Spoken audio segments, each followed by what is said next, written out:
bermimpi untuk mendapatkan kehidupan yang nyaman, mendapatkan teman-teman yang Masya Allah, tapi realitanya banyak yang menusuk kita dari belakang. Apa yang harus kau lakukan? Isbir, sabar dengan ketuhanan Allah. Fa innaka bi'ayunina, kau tuh dalam pengawasan kita. Kau dalam pengawasan kita.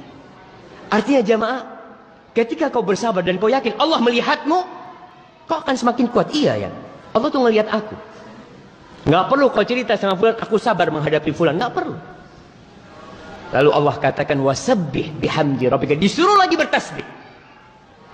Artinya proses untuk menjadi sosok yang sabar itu butuh waktu, butuh pengalaman panjang, butuh percobaan dan percobaan. Kau lihat orang-orang yang berhasil sukses umpamanya menjadi pelari jarak jauh, dimulai dari berapa kilo, lanjut berapa kilo, sampai 10 kilo, sampai 20 kilo, sampai 40 kilo.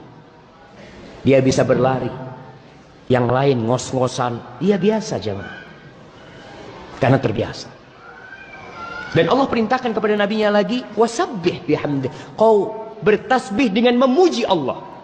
Kapan? Hina takum, ketika kau bangun.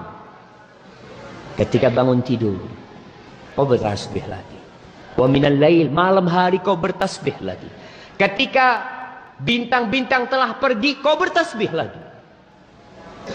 Jamaah, itulah salah satu yang menjadi nutrisi kesabaran kita.